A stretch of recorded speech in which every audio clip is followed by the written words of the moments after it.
Comment organiser son argent pour investir ? Avant, mes comptes, c'était le chaos. En début de mois, mon bureau s'entassait de relevés de comptes, de factures et de tickets de caisse. Les piles n'étaient pas bien hautes, mais rien que l'idée d'être obligé de me plonger là-dedans, ça me démoralisait.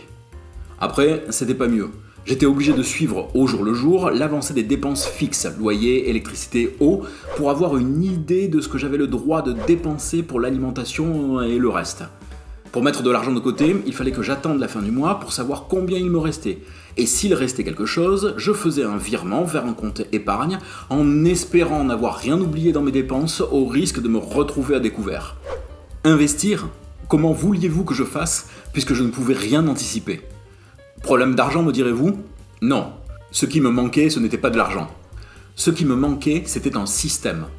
Une architecture financière qui m'aurait permis de ne plus avoir à gérer ces différents flux entrants et sortants et ainsi me concentrer sur la seule chose importante, comment j'allais pouvoir faire fructifier mon argent. Eh bien, vous voulez que je vous dise ? Le système, j'ai fini par le trouver. Et il marche si bien que maintenant, chaque mois, je ne m'occupe que de 2 choses. Contrôler si tout se passe bien au cas où, décider sur quel actif je vais investir mon argent. C'est tout. Et le reste, je n'ai plus à le gérer. C'est pas une bonne nouvelle, ça ? Mais j'ai une autre bonne nouvelle. Dans cette vidéo, on va voir comment vous pouvez mettre en place le même type d'architecture qui vous permettra d'optimiser vos finances et d'organiser votre argent pour investir sereinement. C'est pas top ? Du coup, on y va ? Allez, on y va !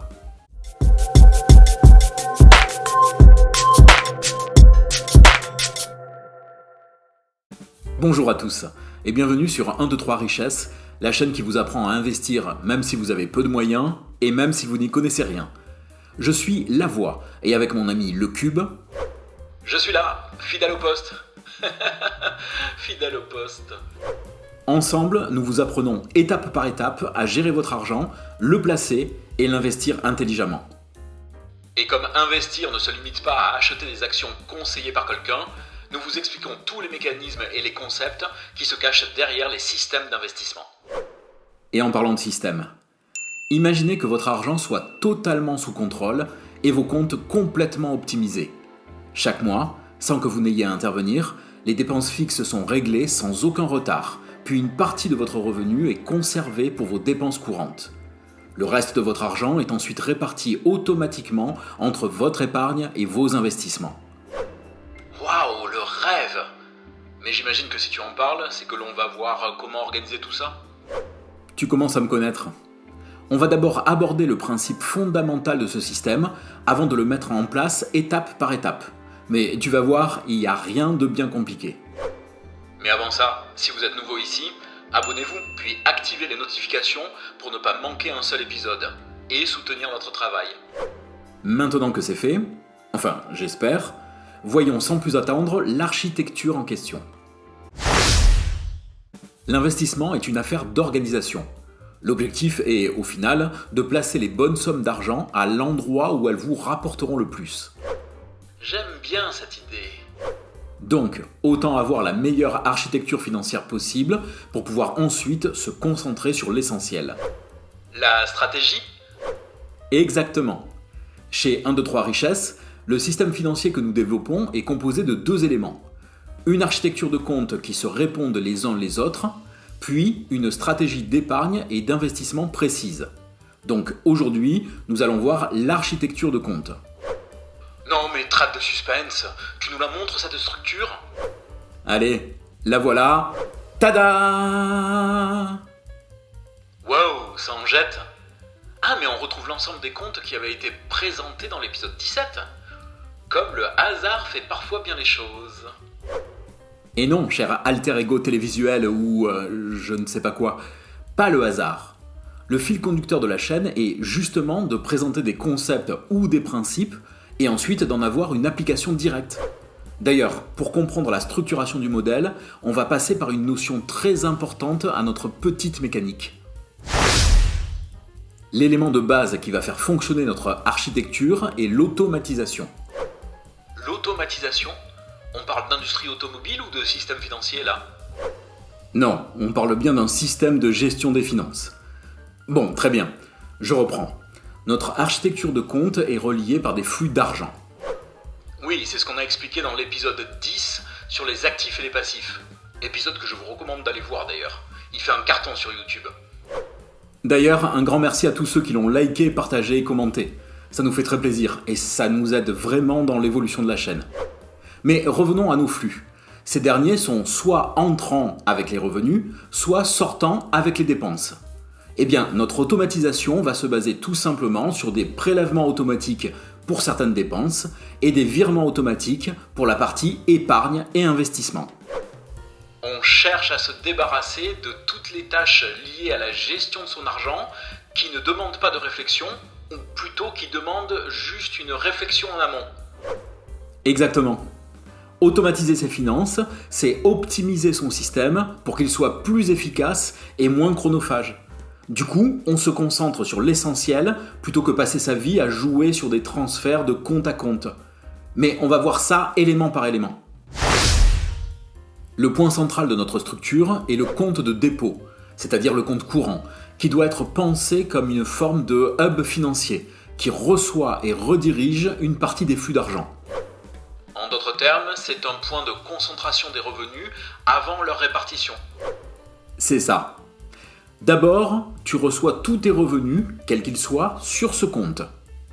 C'est mon flux entrant donc. Ensuite, l'argent va se répartir entre 3 grands ensembles. Les dépenses fixes, le budget utilisable, l'épargne et ou l'investissement. Donc, on va avoir besoin de tous les éléments liés au budget, c'est-à-dire tout ce qu'on a vu dans les vidéos sur le bilan financier personnel. Bon, je mets directement la playlist en fiche.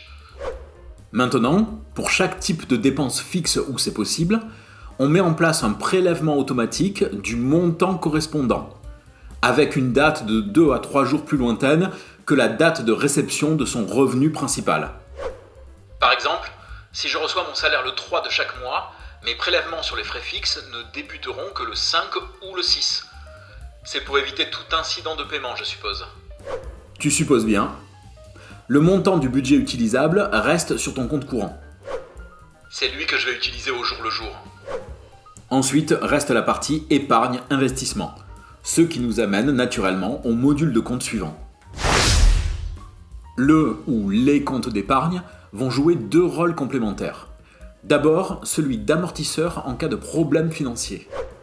L'épargne est une forme de rempart financier que l'on dresse autour de soi pour se prémunir des mauvaises surprises de la vie.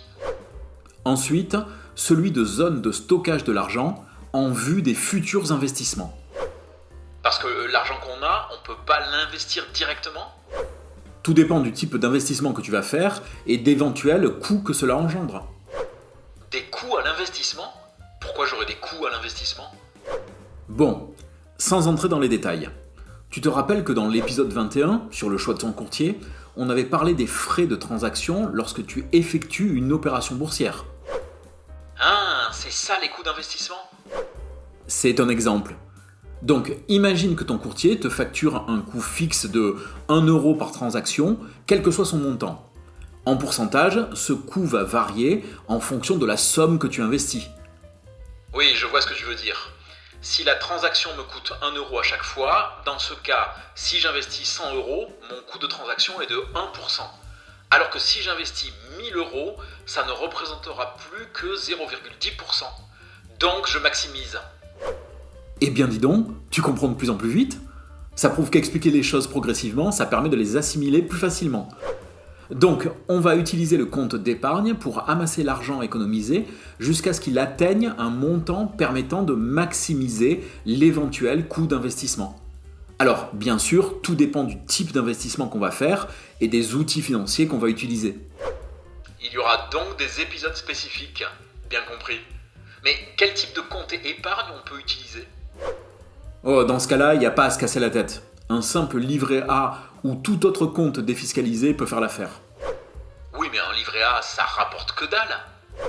Sauf qu'en fait, on s'en fout. Ce qui nous intéresse, c'est de cloisonner les liquidités en fonction du besoin qu'on en a. Le ou les comptes d'épargne ne sont là que pour stocker l'argent en attendant son allocation. Ah, et pour ça, on va mettre en place des virements automatiques chaque mois en fonction de sa capacité d'épargne. Et pour pouvoir avoir cette capacité d'épargne, il est important de gérer son budget et ses dépenses, ce qui était l'objet de toute la phase 2 de notre système patrimonial. Le mieux, c'est que je mette une fiche vers la playlist des vidéos sur le contrôle des finances. Voilà. Bon, le lien sera également dans la description. Une fois qu'on a les fonds nécessaires, on peut les envoyer vers les comptes d'investissement. Alors, soyons clairs. En fait, il existe bel et bien 2 cas de figure permettant de faire transiter l'argent en direction des comptes d'investissement.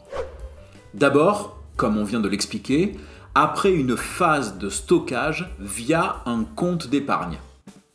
Ensuite, directement du compte de dépôt au compte d'investissement. Ça voudrait dire qu'on ne se crée pas d'épargne ? Non, ça ne veut pas dire ça. En fait, en fonction de ta capacité d'épargne, c'est-à-dire l'argent que l'on est théoriquement capable de mettre de côté chaque mois, tu peux soit te créer seulement une épargne, soit envoyer directement l'argent vers les comptes d'investissement, soit faire les deux, une partie en épargne, une partie en investissement. Attends, je crois comprendre. Par exemple, admettons que j'ai un bon salaire et que j'arrive à mettre 1 000 € de côté chaque mois, je peux mettre en place 2 virements automatiques, l'un vers mon compte d'épargne pour me créer une réserve de sécurité et l'autre vers mon compte titre pour investir en bourse, c'est ça ? À peu de choses près, c'est ça. À peu de choses près. Disons que le fonctionnement, c'est ça. Après, ce qui est modulable, c'est l'outil d'investissement. Là, on parle de bourse et donc les comptes d'investissement peuvent être le PEA et le compte titre. Mais je pourrais utiliser d'autres types de supports pour investir. Comme par exemple... Je pourrais utiliser un plan d'épargne logement en guise de compte d'investissement si je souhaite me constituer un apport pour investir dans de l'immobilier physique. Mais si ma stratégie est d'investir dans le Forex, je passerai par un compte de trading. Pour les crypto-monnaies, il te faudra une wallet sécurisée spécifique. Ah d'accord, l'architecture est complètement modulable. Exactement. Cette structure de compte est juste un outil qui n'est là que pour une chose, avoir un système de gestion des flux qui fonctionne en mode automatique. Si durant un temps tu ne peux pas t'occuper de tes investissements, ça n'a aucune importance. Les flux continuent de s'écouler. Tes charges sont payées, ton épargne est stockée, les liquidités de tes portefeuilles d'investissement augmentent.